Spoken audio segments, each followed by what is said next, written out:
I think it's exciting, it's beautifully shot, I'm very proud of it. And my first choice was Albert Nobbs. Yeah, I couldn't have loved. I saw Albert Nobbs and tell you right, Yeah. I couldn't have loved it more. Yeah, but Dangerous Liaisons is something that was a great experience to make, so I'm thrilled that you'll be able to rewatch it today. So, like, I look through the beginning of your movie career, which begins with The World According to Garp, and in what can only be described as a really beautiful moment, Zelda Williams, Robin Williams' daughter, was one of those who sort of welcomed Glenn to the stage this morning. It was beautiful. And then The Big Chill, The Natural, Jagged Edge, I'm leaving a couple out, Fatal Attraction, Dangerous Liaisons. That's just through them. But even early in your career, it would be impossible for anyone to say that's a Glenn Close type of role. They're all wildly different. That's a point of pride for you, yeah? Yes, I don't ever want to repeat myself, because for me, when you take on a role, you take on the exploration of that person, what made that person, what their background is, how they think. And if you get something that is like that, it's kind of the same territory. So I want to explore as much of the human condition as I possibly can while I'm still doing this. So my first thing is, does it repeat something that I've done before? Will it go to that same part of my heart and soul?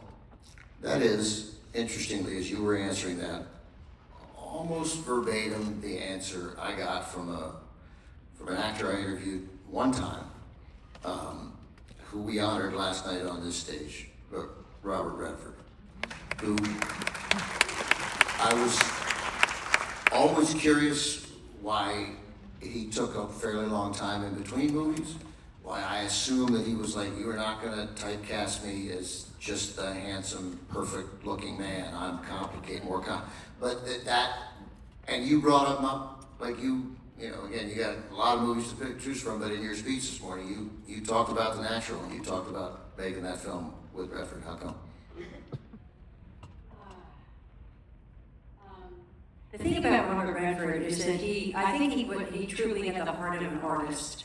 He told me that before he was famous, he would make a habit of getting in his car with his sketch pad and just taking off and taking whatever road interested him, whatever area of the country he found curious, and he'd stop and he'd draw and he'd meet people and he'd eat the food, and he could just disappear into that world, into that trip. And I think it was after maybe Butch Cassidy or whatever film that made him instantly recognizable that he tried it and it didn't happen. He stopped at a cafe, and within 20 minutes, 200 people were looking in the window.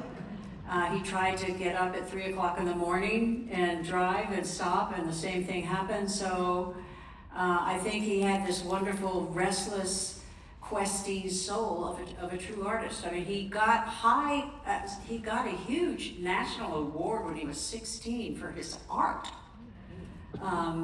And that's what he always thought he was going to be. But Redford, he was deep.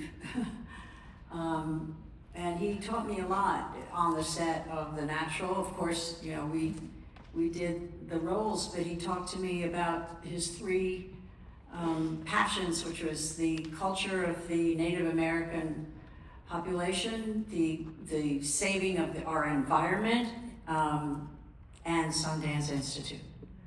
And he put me on the board of Sundance Institute, and I was on it for 16 years. So he really changed our profession. Yeah, that's what Jane said last night too, that this is change the art form by commitment to promoting again and again independent cinema. So on Dangerous Liaisons, one of the great things, first of all, let's get it, it's hard to see out here, but I'm going to do my best here. I tell you what, if you have not seen it, clap politely. I can't tell, that was pointless. But some people have not seen it. We will try not to spoil major things, but what happens in this movie is much less important than the experience of how the characters maneuver their emotions and machinations, right? Is that a fair way to? Yes, I think so. So, how in 1987, which granted isn't 1947 when it comes to censorship, but still, how in 1987 does this movie feel wildly erotic without really doing anything or showing anything that is outrageously erotic? Well, I mean, I think it's much more erotic not to show everything, personally. It lets your imagination go wild, and usually your imagination is wilder than what anybody could put on screen. I find that kind of seduction much more powerful, the suggestion or the history of how somebody looks at each other in their eyes, and the game of one-upmanship. But this was kind of a deadly game. It was about two characters who probably would never find another one to love as deeply, but also to hate as deeply. That's your character and John Malkovich's character, yeah. How was working with Malkovich? Well, I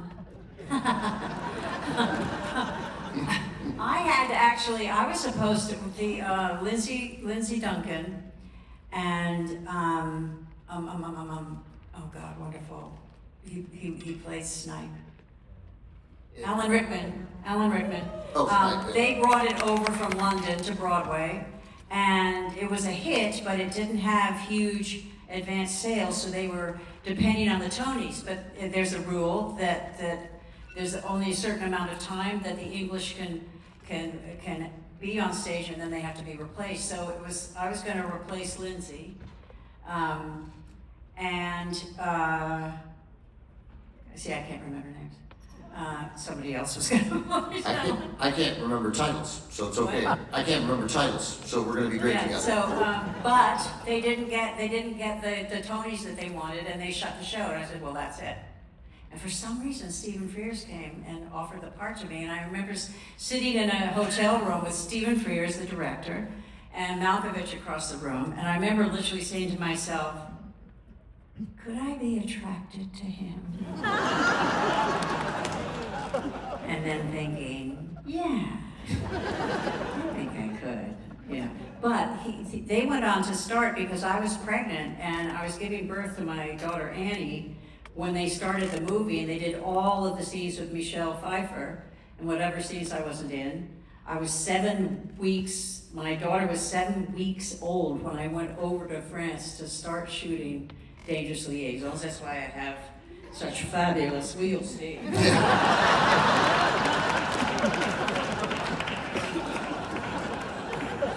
I literally had weaned Annie like just a couple of weeks before, not even that long. So when I started working with John, I couldn't figure out what he was doing. And I went to Stephen Frears and I said, could I see what you've shot? Could I see the scenes that John's been in? So he very lovely said, yes, I could. So I went and I watched all the scenes that John was in. I said, oh, okay, I get it. And I was able to get into the movie with him. I think that as you say that about Malkovich, who's an actor I really like. I don't know him. His work is so varied and outstanding. Even movies he dismisses, like In the Line of Fire with Clint Eastwood, it's like a movie he just did for a paycheck. And I'm like, no, that's great. That's one of my favorite movies. So, but imagine, since we were just talking about Redford would never have been offered that role that you're going to see Malkovich play. But if it had been someone as beautiful as Robert Redford, right, or Keanu Reeves or somebody. Keanu was in it. Keanu was in it, right, but not that role, but he's in it. I love it. He's a baby in it, that's right. Well, I have to tell the story. So Stephen Frears had organized a picnic, and everyone was in a bus, and I was in a car with my baby, because you can't, go on a bus with a baby, you might have to go home. But we all went by the hotel where Keanu was, and we were waiting for him, and out of the front door came this guy looking like a backpack, and he literally went,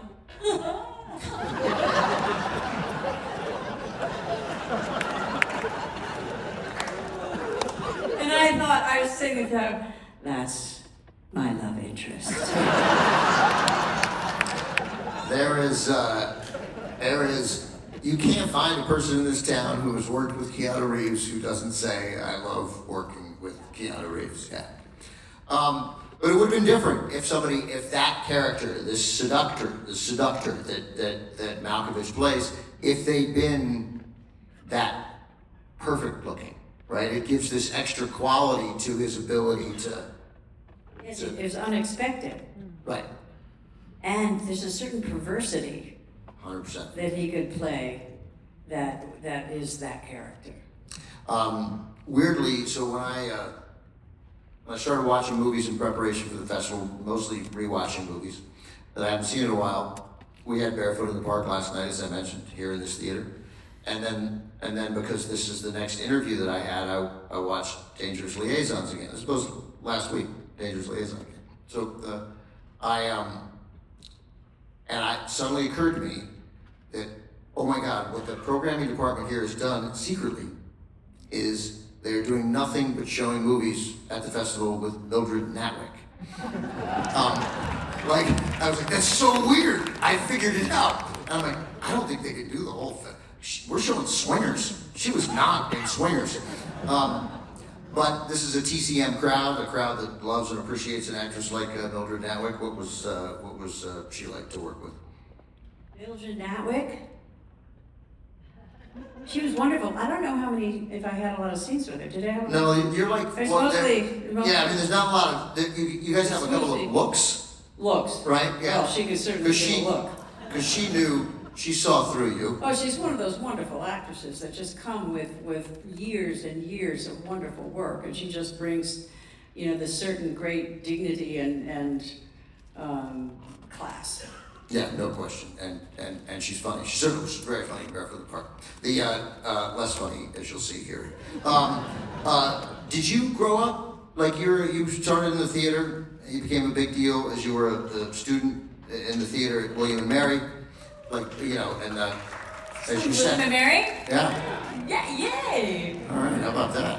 We had were you at that point thinking you're committed to the theater, or were the movies, was that an allure? Were you a movie, did you love movies growing I up? never thought of movies. I just wanted to do theater. I just wanted to act. I wanted to portray people other than myself.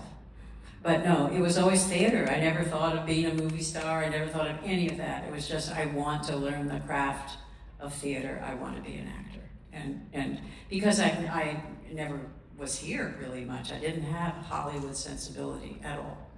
Were you a big movie fan growing up, or no? It's okay to say that. I never went to movies when I was growing up. You didn't? No, the movies that really got me from a very early age were the early Disney movies. Really? Because I loved fairy tales as a child. The darker, the better. and a lot of the Disney movies, of course, are great fairy tales. Cinderella, Snow White. I loved movies like The Littlest Outlaw and Old Yeller and even The Vanishing Prairie, The Living Desert. All those there was just this great treasure trove of wonderful films. And I loved Pollyanna. I wanted to be her. And I wanted to knock on Disney's door and say, I can do that. Well, you could have done it, but I'm glad you didn't knock on the door, because it would have precluded, I think, some of your other work. Hello.